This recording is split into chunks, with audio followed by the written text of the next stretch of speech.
Assalamualaikum warahmatullahi wabarakatuh. Selamat pagi pemirsa dimanapun Anda berada. Pada hari ini kita kembali lagi membahas tentang bibit jernang. Dan kali ini kita kedatangan tamu yang mewakili Keluarga Besar Lembaga Perlindungan Konsumen Republik Indonesia. Mereka berkunjung langsung dan mengekspansi yang bertujuan untuk melihat langsung bibit jernang dari pohon indukan.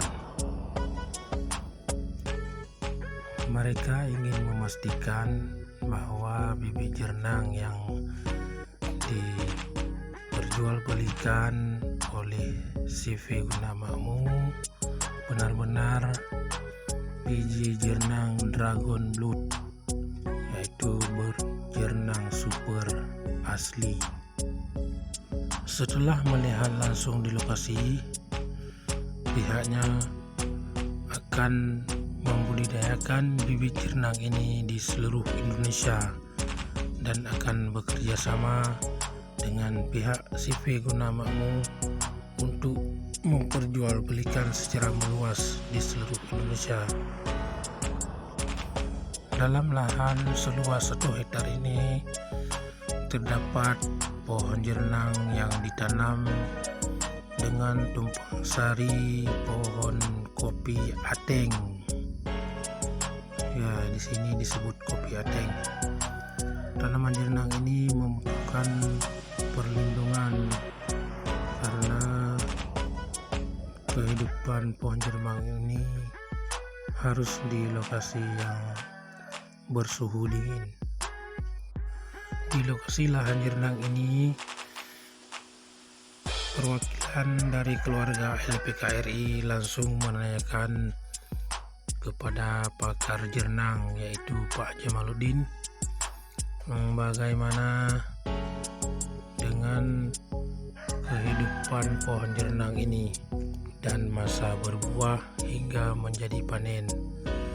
Itu semua ditanyakan oleh pihak LPKRI kepada pakar jernang, sehingga di saat dia kembali ke Pekanbaru bisa menceritakan kepada masyarakat di sana tentang bagaimana kehidupan jernang.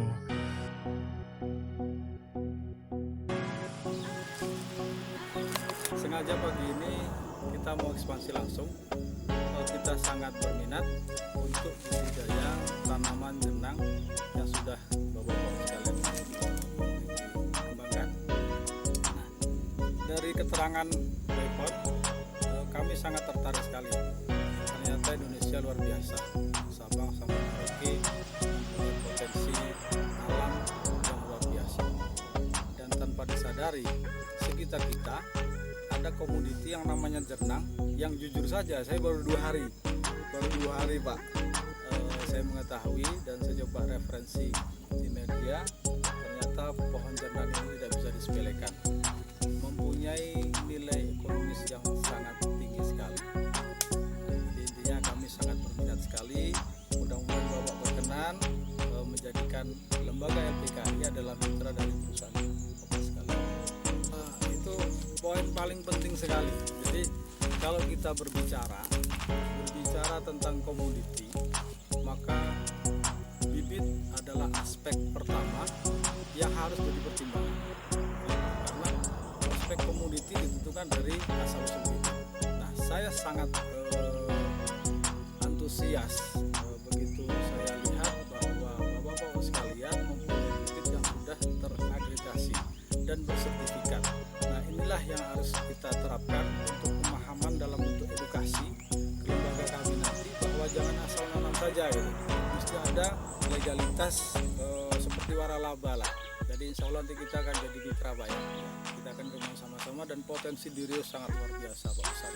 Harapan kami tentunya budidaya jernang ini akan segera mungkin prediksi kita Januari Februari kita akan adakan sosialisasi untuk pembudidaya jernang ini. Dan keterangan dari Bapak sekalian kan ini harus di DPL tertentu Iya. untuk supaya meningkatnya produksi secara maksimal. Jadi kan di Riau itu ada beberapa wilayah Pak, dan yang NDPL itu yang sesuai itu di sekitar perbatasan Bukit Barisan. Jadi oke, semuanya terima kasih sekali, very good pokoknya.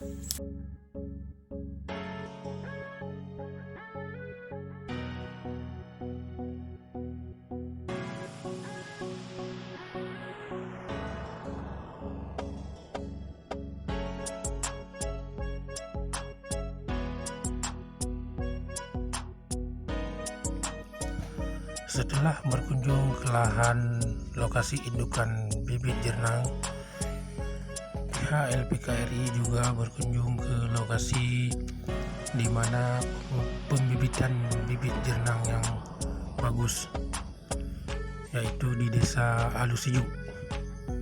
Mereka juga melihat proses pembuatan biji jernang menjadi bibit unggul